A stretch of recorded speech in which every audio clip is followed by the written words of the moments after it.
సంవత్సరాల క్రితం, ఇప్పటికీ 2004-05, ఇది 24-25 బ్యాచ్. 20 సంవత్సరాల క్రితం జరిగినటువంటి ఎస్ఎస్సి బ్యాచ్ 20 సంవత్సరాల తర్వాత ఈరోజు పూర్వ విద్యార్థుల ఆత్మీయ సమ్మేళన కార్యక్రమం నిర్వహించినటువంటి విద్యార్థిని అప్పటి. అయితే ఇప్పుడు మీరు పెద్దవాళ్ళే, కానీ ఇంకా మాకు మాత్రం చిన్నవాళ్ళుగానే మేము భావిస్తాం. మీ అందరికీ ప్రత్యేకమైన ధన్యవాదాలు తెలియజేస్తూ, మొదటగా మీరు పూర్వ విద్యార్థుల ఆత్మీయ సమ్మేళనంలో పాల్గొన్న మా పూర్వ సహచర ఉపాధ్యాయ మిత్రులందరికీ నమస్సులు. మీ ఈ బ్యాచ్ విద్యార్థులందరికీ శుభాశీస్సులు.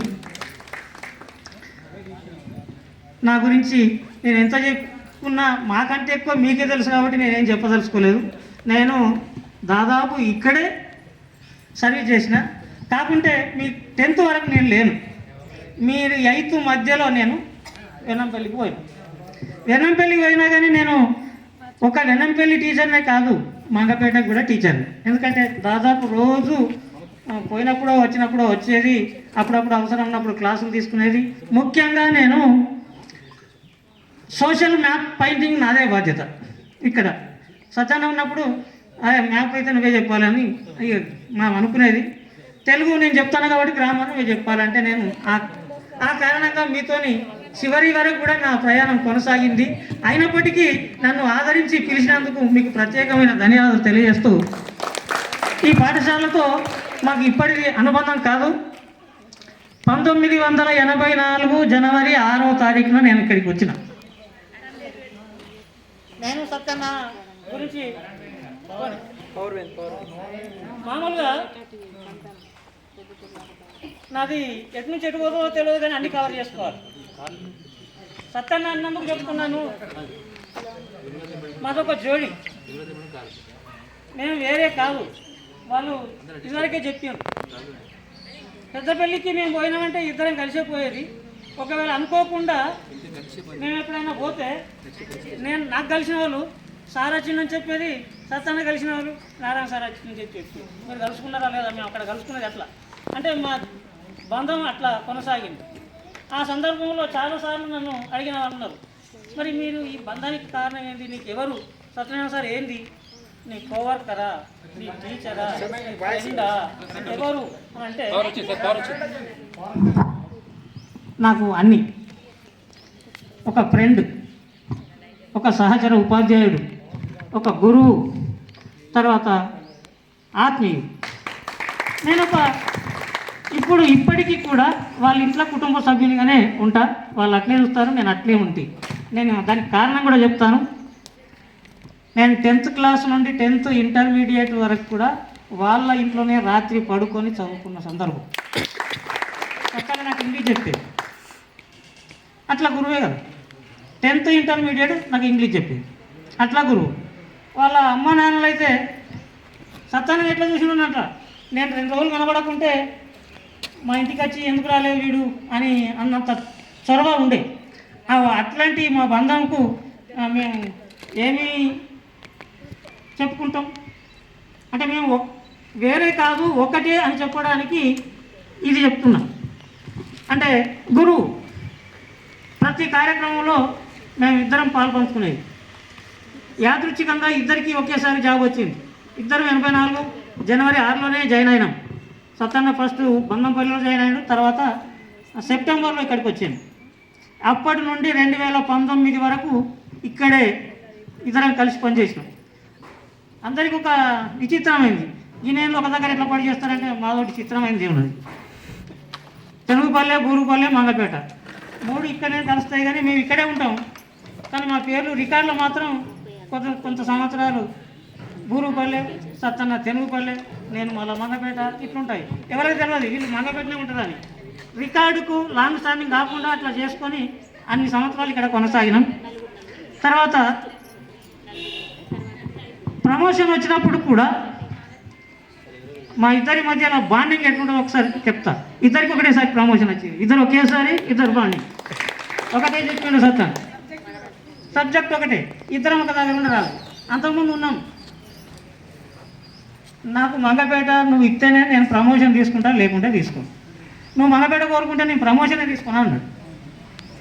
అన్నప్పుడు నువ్వు మంగపేటకు ఆయన తీసుకున్నాక నువ్వు నా పక్కకే ఉండాలి, లేకుంటే మళ్ళీ నేను ఇది కూడా తీసుకున్నాను మళ్ళీ నేను వెనకెళ్ళి తీసుకున్నాను. కనీసం లేకుంటే మేడం తెలుసు ఒక సందర్భంలో రాఘవపూర్ పోతారని యమునాదేవికి నన్ను చెప్పిన మేడం చెప్తే ఏ వద్దు అని ఒక సలహా ఇచ్చింది.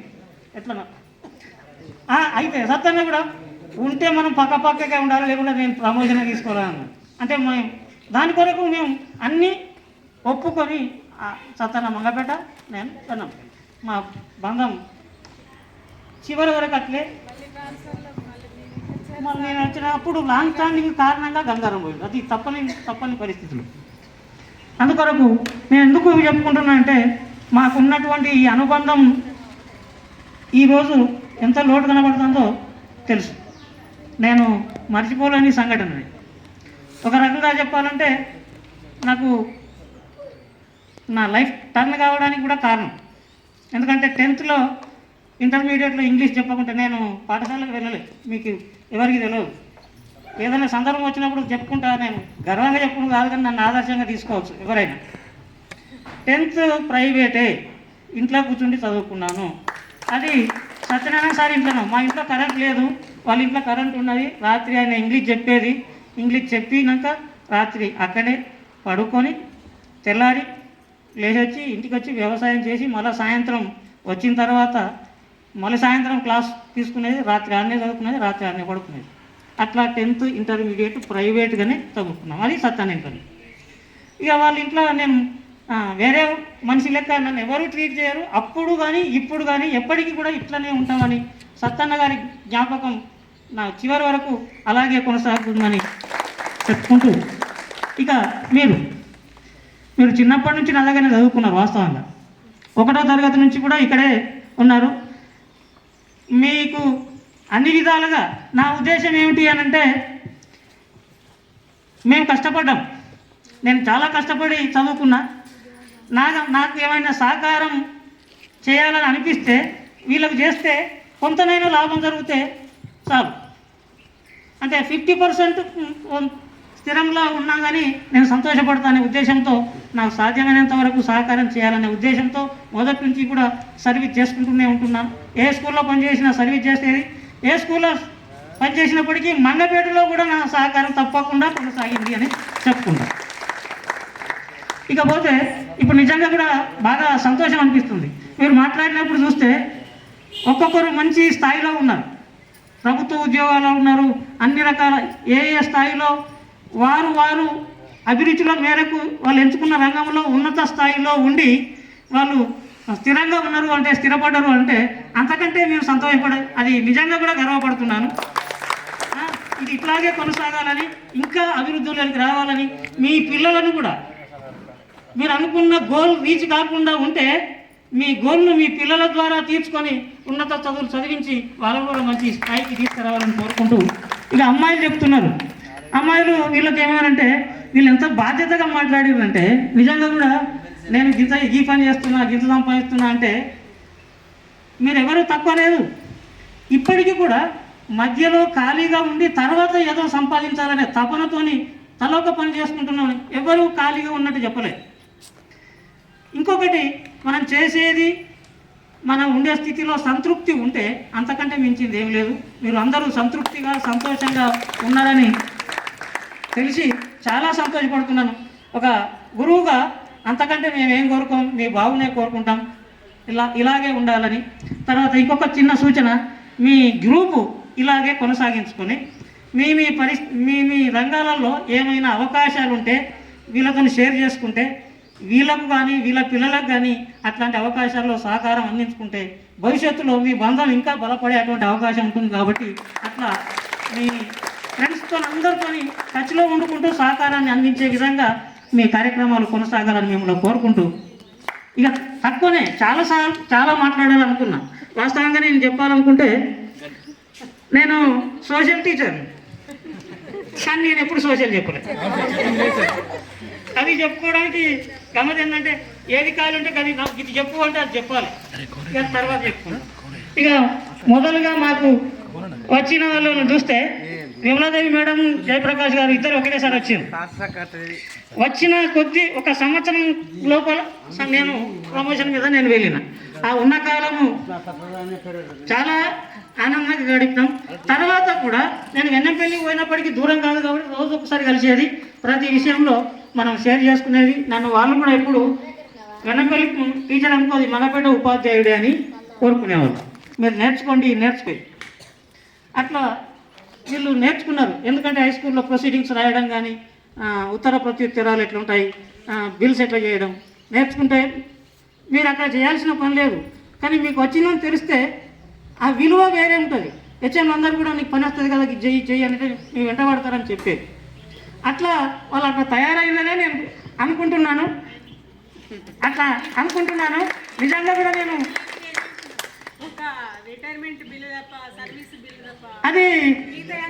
అది నిజంగా కూడా మీకు ఎట్లా సర్వీస్ ఉన్నదో వాళ్ళకు కూడా అట్లా ఆ పరంగా నేను అది కూడా గర్వపడుతున్నాను. కారణం వాళ్ళకి తపన ఉన్నది. నేను చెప్పింది అందరికీ చెప్తా కావచ్చు, నేర్చుకునే వాళ్ళు కొందరు నేర్చుకుంటారు. అట్లా చాలామంది వాళ్ళు పోయిన పాఠశాలల్లో మంచి పేరు తెచ్చుకొని ఓసారి సందర్భంలో అన్నారు కూడా, నాకు ఈ పని చేయడం వల్ల నన్ను అందరూ రెస్పెక్ట్ ఇస్తారు, ఇది చేయి అని నాకే విలువ ఇస్తున్నారు అని అంటే ఎంత సంతోషం అవుతుంది. అట్లా వీరు తక్కువ కాలంలోనైనా నాతోని అట్లా సంబంధాలు కొనసాగించినందుకు వారికి ప్రత్యేకమైన ధన్యవాదాలు తెలియజేస్తూ, సీతాబాయి మేడం చెప్పింది ఆమె ఇక్కడికి వచ్చినప్పుడు కౌన్సిలింగ్లో లక్ష్మారెడ్డికి దగ్గర అంటే అక్కడ అప్పుడు పిఆర్టీ జిల్లా అధ్యక్షుడు లక్ష్మారెడ్డి ఉంటాడు. ఆయన కొద్దిగా నా పేరు చెప్పి నాకు అప్పో చెప్పిండు. నేను వాస్తవంగా అప్పుడు వెన్నంపల్లిలో ఉన్నా. వెన్నంపల్లిలో ఖాళీ ఉన్నది. నేను ఎప్పుడు ఎక్కడ కౌన్సిలింగ్ జరిగినా నేను కరీంనగర్ జిల్లా పరిషత్కి పోయేది. ఎందుకంటే మాకు టీచర్స్ కావాలి. అప్పుడు నేను ఏం చేయాలి, వెన్నంపల్లికి తీసుకుపోవాలి. నేను వెన్నంపల్లికి తీసుకోపోలేదు, మంగపేటకి తీసుకోమని. నేను స్వార్థపరుని అయితే వెన్నంపల్లికే తీసుకోపోవాలి. అయితే తర్వాత నన్ను తిరుగుతుందని భయం నాకు. ఎందుకంటే వెన్నంపల్లికి పోవాలంటే లోపలికి పోవాలి, బస్సులు తప్ప ఆటోలు పోవు. ఇదైతే ఆటోలైనా బస్సులైనా రోడ్డు దిగుతూనే బడి ఉంటుంది. చూసిన తర్వాత తిరుగుతుంది కదా అనే ఉద్దేశంలో నేను నీ దగ్గరికి వెళ్తా అంటే నా దగ్గరికి వద్దు, మంగపేట తీసుకుంటే నువ్వు ఉండవు కదా అంటే మంగపేట కూడా నేను ఉంటా అని చెప్పిన. అదే మాట చెప్పిన. ఆమె పోయేంత వరకు ఆమె అట్లే చూసిన. ఇక స్రవంతి నేను వాస్తవంగా ఈమె నాకు చాలా ఒబిడియంట్గా ఉంటుంది, భయపడుతుంది, ప్రేమగా ఉంటుంది అనుకున్నా. ఇంత కోపం ఉంటుందని నేను ఎప్పుడు అనుకోలేదు. ఇప్పుడు చెప్పింది నాకు. 2000 సంవత్సరంలో ఆమెకు నౌకరు వచ్చిన తర్వాత వాళ్ళ బంధువు ఎంపీడీఓ ఉన్నాడు. ఆ ఎంపీడీఓ మళ్ళీ లక్ష్మారెడ్డికి చెప్పింది, ఫోన్ చేసింది. లక్ష్మారెడ్డి చెప్తే నువ్వు శ్రీరాంపురం పో, నారాయణ సార్ ఉంటాడు, ఆయనకు చెప్పు, నా పేరు చెప్పు అని ఆయన చెప్పినాడు. అదొకటి. తర్వాత వీళ్ళ నాన్న టీచరే. తర్వాత వీళ్ళ మామ అక్కడ పట్వారి కనుకుల. వాళ్ళకి దగ్గర ఫ్రెండ్ పనాస మల్లయ్య అని ఆర్ఎంపీ డాక్టర్గా చేసేది. నా దగ్గరికి వచ్చింది, సార్ వీళ్ళు మా వాళ్ళు ఇది చేసి మంచి ప్లేస్ ఇప్పించాలి సార్. అన్నీ ఒకటే. ఇవన్నిటికంటే మంగపేట తీసుకుంటున్నాం కదా, మంగపేట తీసుకుంటా. భయానికి ఇప్పుడు తిట్లా ఉంటారు. అయితే ఇంకొకటి మాత్రం మా మోటో, మా సర్వీస్ కూడా ఎట్లా ఉంటాయంటే మా దగ్గరికి వచ్చి పనిచేసిన వాళ్లకు ఎలాంటి ఇబ్బంది కలగకుండా సంతోషంగా సాగనంపాలనేదే మా లక్ష్యం. మేము ఇక్కడ పనిచేసిన వాళ్ళందరినీ అలాగే చూసినాం, అలాగే పంపించినాం. మేము ఇంకెవరు వచ్చినా అట్లాగే. ఎందుకంటే చెప్పారు మంగపేటకు పోతే మొదలు భయపెడతారని. వచ్చిన తర్వాత వాళ్ళు సంతోషంగా, వచ్చేటప్పుడు భయపడి వచ్చిండ్రు, పోయేటప్పుడు మాత్రం చాలా సంతోషంగా పోయిండ్రు. అట్లా సంతోషంగా పోయిండ్రు అని అంటే ఇక్కడ పరిస్థితులు బాగాలే ఉన్నాయి. చదువు చెప్పమంటారు కావచ్చు, దాంట్లో ఏం కాదు కదా. వాళ్ళు వచ్చిందే చదువు చెప్పడానికి. వాళ్ళు ఎందుకు ధైర్యంగా వచ్చిందంటే మేము పోయేదే చదువు చెప్పడానికి కాబట్టి మాకు భయం ఎందుకనే వచ్చిండ్రు. వాళ్ళ ధైర్యంతో, వాళ్ళ వ్యక్తిత్వంతో ఇక్కడ మంచి పేరు తెచ్చుకొని వాళ్ళు పోయిండ్రు. అందుకు మా పాఠశాల తరఫున వారికి ప్రత్యేకమైన ధన్యవాదాలు తెలియజేస్తూ, ఒక మంచి కార్యక్రమం, ఇట్లాంటి కార్యక్రమాన్ని ఇక ఒక్కసారి మొదలుపెట్టిందంటే ఇప్పటికే చెప్తున్నారు. నాకు మన అయ్యగారుల కంటే ఎక్కువ ఫోటోగ్రాఫర్లకు ఈ ముహూర్తాల సంగతి తెలుస్తుందట. అట్లాగే ఈ ఫేర్వెల్ ఇట్లాంటి పూర్వ విద్యార్థుల ఆత్మీయ సమ్మేళన కార్యక్రమాలు నాకంటే ఎక్కువ మా లక్ష్మణ్ చెప్తున్నాడు, ఈ కంచి ప్రతి ఆదివారం బుక్ అవుతుంది సార్ అన్నాడు. అంటే వాళ్ళని చూసి వాళ్ళు చేస్తారట.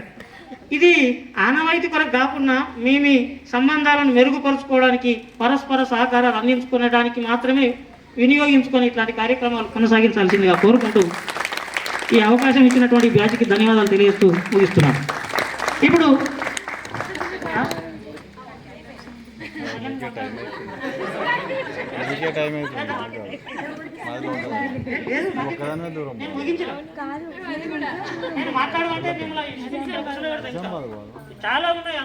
ఇలాంటి కూర్చోబెట్టడం నేను స్కూల్లో కూడా కూర్చోలే, ఈ స్కూల్లో కూర్చోబెట్టిండు 9-10 రూమ్ పెట్టిండు నా కోసం అనుకున్నా.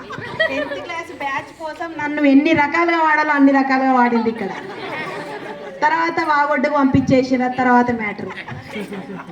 నేను సభాముఖంగా జయప్రకాష్ సార్ కూడా ధన్యవాదాలు తెలవాలనుకుంటున్నా. ఎందుకంటే ఒక దగ్గర ఏర్పడ్డ అనుబంధం అనేది 24 ఇయర్స్ కింద నేను నారాయణ సార్ దగ్గర ఎంతో స్వతంత్రంగా ఉన్నానో, ఈరోజు కూడా సార్ వాళ్ళ మనవరాలు మా సార్ దగ్గరే స్టూడెంట్ ప్రజెంట్, అంతే స్వతంత్రంగా సార్ వస్తే నేను చూసుకుంటా సార్ ఏదైనా మీరు పంపించండి అని చెప్పాను.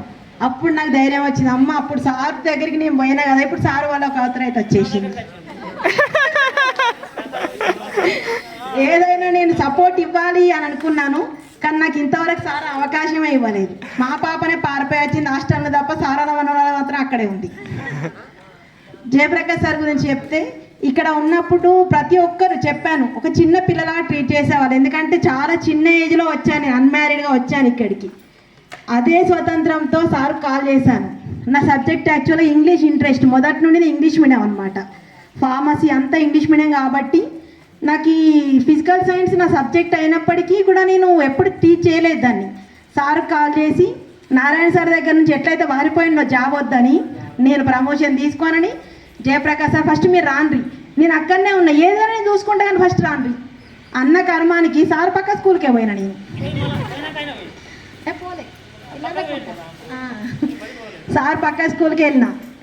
నాకు ప్రమోషన్ వచ్చిన విషయం కూడా సారే చెప్పిండ్రు, శ్రవంతి ప్రమోషన్ వచ్చిందమ్మా, నిన్ననే కదా సార్ రాదని చెప్పిండ్రు. ప్రమోషన్ వచ్చింది చూసుకెళ్ళలేదు, ఎక్కడ నా పక్కకే వచ్చినవరా, ఇక నేను రాను. ఆ జమ్మికుంటే ఎక్కడో, అప్పుడు మంగపేట ఏ పరిస్థితిలో ఉంది, ఇప్పుడు జమ్మికుంటే ఆ పరిస్థితిలోనే ఉంది. నాకు కరీంనగర్ ప్రాపర్ నాది, నేను చూసుకుంటా, ఏదైనా నేను చూసుకుంటా. మీరు వచ్చి నాకు ఒక ఫోన్ చేయండి అంటే, నేను కొత్తపల్లికి వెళ్ళి ఒక ఫోన్ కొడితే సార్ వచ్చి నన్ను స్కూల్లో డ్రాప్ చేసి అందరినీ పరిచయం చేసి మధ్యలో కలిసి నేను ఆ స్కూల్లో సెట్ అయ్యేంత వరకు సార్ నాకు సపోర్ట్ ఇచ్చారు. ఈ విషయంలో సార్ చాలా ప్రత్యేక ధన్యవాదాలు తెలుపుకుంటాను. నా అపాయింట్మెంట్కి ఒకరు, ప్రమోషన్కి ఒకరు, ఇద్దరు మూర్తుల వల్ల నేను ఇవాళ ఈ స్టేజ్లో ఉన్నాను. క్రెడిట్ అంతా మంగపేటకే వచ్చింది కదా, మళ్ళీ అంతే సార్, మేము అట్లే వినియోగించుకుంటాం. చిన్నగా సవరణ లేరు కాబట్టి ఆగా సారు రాజేశ్వరరావు గురించి కూడా మాట్లాడాలనుకున్నా కాబట్టి ఒకటే 2 ముచ్చట్లే, ఎందుకంటే వాళ్ళని కూడా మర్చిపోయితే అవి మమ్మల్ని మొదలుపెట్టి మర్చిపోయింది ఏమనుకుంటారని. ఆగా సారు 1/1/97 అని అనుకున్నాం, ఆయన 96 డిఎస్సీ. కానీ అంతకుముందు ఆయన గవర్నమెంట్ స్కూల్లో పనిచేసేది. గవర్నమెంట్ స్కూల్లో పనిచేస్తే తొందరగా ప్రమోషన్లు వస్తాయి. అంతకుముందు ఎడ్జిటీ ఉండే, అందరూ వద్దన్నారట. అందుకొరకే వీళ్ళందరూ 96 డిఎస్సీలో 17 డిసెంబర్లో జాయిన్ అయితే ఆయన కాలే. జనవరి 9-10 తారీఖు వరకు కూడా కాలే. అప్పుడు నేనే చెప్పిన, మీకేం కాదు, ఇది స్కూల్ అసిస్టెంట్ పోస్టు, భవిష్యత్తులో మీకే మంచి నాకు సర్వీస్ మ్యాటర్స్ గురించి కొద్దిగా అవగాహన ఉన్నది. అప్పుడు నేను యూనియన్ లీడర్ని, మీరు ఇక్కడ జాయిన్ అయితే మంచిగా ఉంటుంది అంటే అది ఆయన కానీ నేను కానీ ఎప్పుడు కానీ మర్చిపోం. అప్పుడు బ్రిటిష్ తర్వాత అదే డిఎస్సి 2096 డిఎస్సిలోనే రాజేశ్వరరావు 2వ బ్యాచ్లో అప్పుడు 4 బ్యాచ్లకు ఇచ్చిండ్రు డిఎస్సిలో, దశల వారీగా ఇచ్చిండ్రు పోస్టులు. మార్చి 1వ తారీఖు నాడు ఆయన ఫస్ట్ అపాయింట్మెంట్ నా అసిస్టెంట్ అంటే మళ్ళీ నేను ఇంతకుముందు చెప్పుకున్నా కదా, నేను ఇక్కడ నేను బూరుగుపల్లి, అప్పుడు పేరు బూరుగుపల్లి ఉంటుంది, మంగపేటలో పనిచేసుడు, రికార్డులు వేరు ఉంటాయి. నేను బూరుగుపల్లి వచ్చాము, ఆయన నాకు అసిస్టెంట్. నా అసిస్టెంట్గా ఎప్పటికీ చెప్పుకుంటాడు మా మొదటి పెద్ద సారు అని రాజేశ్వరరావు. ఆయన పోయేంత వరకు మాకు ఇప్పటి వరకు కూడా అదే సాన్నిధ్యాన్ని కొనసాగుతారు. కాకుండా మాకు ఎంత చేసినా కానీ ఒక తిప్పలు మాత్రం తప్పలేదు. ఎందుకంటే ఈ మండలంలో బదిలీలు అయినప్పుడు రిలీవింగ్ అయినప్పుడు కొద్దిగా నాకు కొంత నా ప్రభావం ఉంటుంది. రాజేశ్వరరావు ట్రాన్స్ఫర్ అయిండు, కానీ కొంతమందిని రిలీవ్ చేసిండ్రు, కొంతమందిని ఆపుతామని. ఎందుకంటే సబ్స్టిట్యూట్ రాక అప్పుడు ఎవరు నాపాలని అంటే రాజేశ్వరరావు నాపిండు. ఆయన నా మీద కోపం, తిట్టుడు, ఏడ్చుడు అన్నీ చేసిండు. ఇక నువ్వు రాజేశ్వరరావు నువ్వు ఏడోకు నీ ఆర్డర్ తీసుకొస్తా. అప్పుడు ఈదశంకర్ రెడ్డి ఎంపీపీ ఉండే.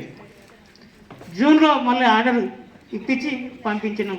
ఆ సంఘటన వాళ్ళు ఎప్పుడు గుర్తు చేసుకుంటారు. వాళ్ళు ఉన్నన్ని రోజులు కూడా మాతోని బాగా సహకారం అందించడం జరిగింది. వారికి కూడా ధన్యవాదాలు తెలియజేస్తూ ముగిస్తున్నాం. ఇప్పుడు సన్మాన కార్యక్రమం.